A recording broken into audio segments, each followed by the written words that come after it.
Hello, I M R के Jha from Mahatma Gandhi शिक्षण संस्थान।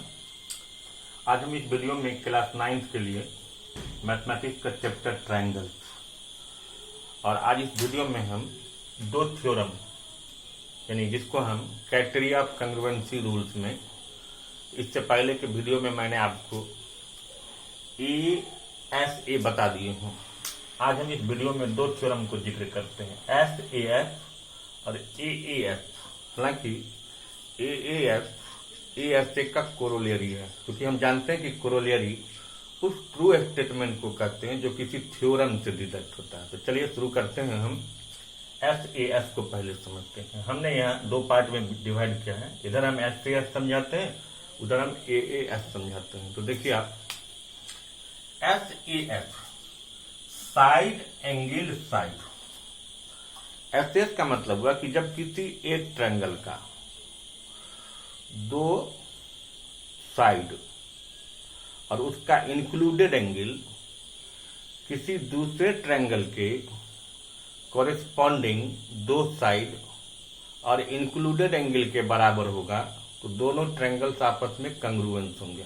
और इसको हम स्टेटमेंट में कह सकते हैं। देखिए लिखे हैं हम, if two triangles have two sides and the included angle of the one equal to the corresponding sides and included angle of the other triangle, then the triangles are congruent। मतलब किसी एक ट्रायंगल के दो side included angle किसी दूसरे triangle के corresponding दो side और इंक्लूडेड एंगल के बराबर होगा, तो वो दोनों ट्रायंगल कंग्रुएंट होगा। तो देखिए हम यहाँ दो ट्रायंगल बनाए, एक ABC और DEF, जिसमें SAS, जिसमें हम AB है, AB के बराबर DE है, AC के बराबर DF है, एंगल A के बराबर एंगल D है। ये गिवन में हम इसको लिखेंगे। मान लिए कि दो ट्रायंगल है ABC और DEF, जिसमें AB के बराबर DE है, AC के बराबर DF है, एंगल A के बराबर एंगल D है। इसको हम गिवन में लिख लेंगे। ठीक है, क्या प्रूफ करना है कि ये ABC और DEF दोनों आपस में कंग्रुएंस होगा। क्लियर, गिवन समझ गए, क्या प्रूफ करना है ये समझे। अब देखते हैं प्रूफ में हम। अब मान लीजिए कि अगर हम इस ट्रायंगल को उठा के इस DEF पर रखते हैं, इस ABC को उठा के DEF पर रखेंगे। हमेशा पहले आप एक चीज याद रखोगे, जब किसी एक फिगर को उठा के दूसरे फिगर पर रखोगे और अगर वो फिगर एक दूसरे को कंप्लीटली सुपरपोज कर देगा। सुपरपोज का मतलब होता है ना थोड़ा छोटा होना चाहिए, ना थोड़ा भी बड़ा होना चाहिए, यानी ऑल पार्ट एक दूसरे का कोइंसाइड कर रहा, उसी को हम सुपरपोज कहते हैं। तो हमने क्या लिखा कि ABC को हम प्लेस कर दिए DEF पर, ताकि ये जो एंगल A है वो एंगल D के ऊपर कोइंसाइड करेगा। मतलब A आ गया D के ऊपर। देखिए लिखे हैं कि triangle ABC placed over triangle DEF such that A coincide D। अभी जो साइड है AB, अगर AD को कोइंसाइड करेगा तो AB, लेकिन A को जब D के साथ कोइंसाइड करेंगे तो ये भी ध्यान रखिएगा आप कि AB साइड को हम DE पर रखेंगे, कोइंसाइड करेंगे। AB को DE पर रख देना है, AB fall on the side DE।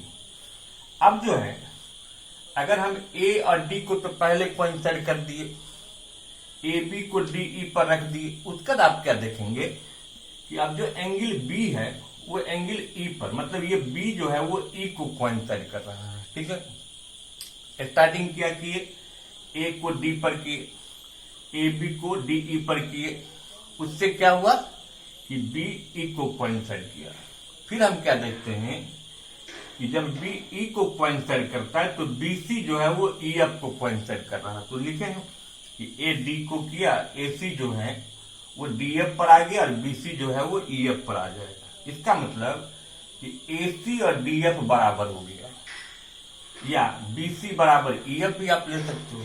अगर हम इसमें आप देखिए कि AB तो DE के बराबर था, कोइंसाइड कर रहा था, AD को कोइंसाइड किया, AC DF को कोइंसाइड किया, तो इसमें तो सी जो है वो एफ को कोइंसाइड किया और बीसी मतलब सब एक दूसरे को कोइंसाइड कर दिया, इसीलिए बीसी विल कोइंसाइड ईएफ, इसीलिए ट्रायंगल एबीसी अब क्या कहा जाएगा, सब पार्ट एक दूसरे को कोइंसाइड कर रहा है। तो अब ओवरऑल कह सकते हैं कि एबीसी डीईएफ को कोइंसाइड किया।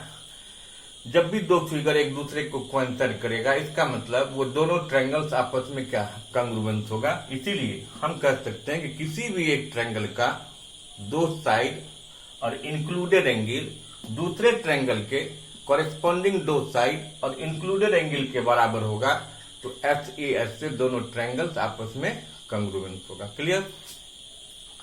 अब है एएस।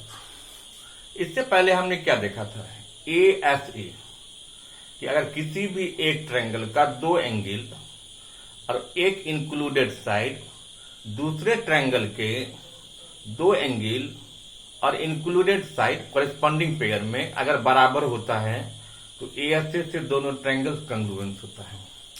तो उसी एएसए से ये कोरोलियरी है एक्चुअली एएस, इसको भी हम क्राइटेरिया ही मानते हैं, फिर भी इसका भी प्रूफ है। इसका पहले स्टेटमेंट क्या बनेगा कि if two angles and any one side of triangle are equal to the corresponding angles and side of another triangle then the two triangles means both triangles are congruent, मतलब दोनों triangles congruent होगा। ये question है। आप देखो हमने यहां ए B सी और पी क्यू आर दो ट्रायंगल बनाए जिसमें मान लेते हैं कि ए पी के बराबर है और बी क्यू के बराबर है और बी सी क्यू आर के बराबर है। इसको हम गिवन में लिख लेंगे। गिवन में लिख लिए हैं कि ट्रायंगल ए बी सी और ट्रायंगल पी क्यू आर दो ट्रायंगल है जिसमें ए के बराबर पी है, बी के बराबर क्यू है और बी सी के बराबर क्यू आर है। अब क्या फिर प्रूफ करना है कि अगर ऐसा है एएस में तो ये दोनों ट्रायंगल्स यानी एबीसी और पीक्यूआर आपस में कांग्रुएंस होगा।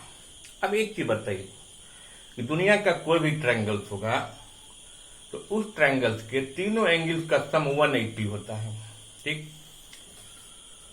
तो ए बी सी में भी तीनों एंगल का सम 180 होगा, मतलब A plus B plus C मिला के 180 होगा। इसीलिए हमने लिखा है in triangle A B C angle A plus angle B plus angle C 180 degree हो गया। इसको फर्स्ट इक्वेशन, मतलब पहला ट्रायंगल का जो लिखे वो पहला इक्वेशन हो गया। क्लियर। फिर पी क्यू आर में भी एंगल सम प्रॉपर्टी यूज कर सकते हैं कि पी क्यू आर में भी पी क्यू और आर का सम 180 होगा। उसको भी लिख लिए हम in triangle P Q R P plus Q plus R 180। और आपको याद होगा कि एक्लूट का एक्सियम क्या कहता है कि अगर दो चीज आपस में एक दूसरे के बराबर, टू थिंग्स जो है किसी एक दूसरे के बराबर है तो सब एक दूसरे के बराबर है। तो एबीसी भी 180 है, पी क्यू आर भी 180 है। इसका मतलब A plus B plus C और P plus Q plus R एक दूसरे के बराबर होना चाहिए। इसीलिए हम दोनों इक्वेशन से फ्रॉम इक्वेशन 1 and 2 क्या लिख सकते हैं कि A plus B plus C बराबर होगा P plus Q plus R. लिख लिए। इसमें A के बराबर P था, देखिए A और ये P बराबर था, इसलिए इसको कैंसिल कर दीजिए। कैंसिल हो गया। B के बराबर Q है, इसको भी हम कैंसिल कर दिए। तो जब A के साथ P कैंसिल हो गया, B के साथ Q कैंसिल हो गया, तो क्या बच गया C के बराबर R। अब हम इसको प्रूव कर लिए कि ये एंगल और ये एंगल भी बराबर है। अब हम फिर अगर इस दोनों ट्रायंगल्स को देखते हैं, इसमें हमको फिर क्या मिल गया कि B के बराबर Q है और BC के बराबर QR तो पहले से दिया था और जस्ट प्रूव किए हैं कि C के बराबर R है। इसका मतलब कि ABC और PQR में C और R बराबर हुआ, जस्ट प्रूव किए। B के बराबर Q गिवन ही है और BC बराबर QR भी गिवन ही है, तो फिर ASA से दो ट्रायंगल्स कांग्रुएंस हो गया। तो ये जब AAS दिया हुआ था तो AAS अगर ASA से कांग्रुएंस हो गया, इसका मतलब ASA से AAS क्या डिडक्ट किया गया। इसीलिए ये भी एक कांग्रुएंसी रूल बना। इसीलिए हम किसी भी दो ट्रायंगल में अगर दो कॉरेस्पॉन्डिंग एंगल और एनी वन साइड किसी दूसरे ट्रायंगल के कॉरेस्पॉन्डिंग दो एंगल और एनी वन साइड के बराबर होगा तो ए एस से वो दोनों ट्रायंगल्स आपस में कंग्रुएंट होगा। तो आज हम इसमें ये दो थ्योरम समझे, इसको आप देखिए, फिर इसको बनाइए, फिर हम आगे फिर और बताएंगे। Thank you.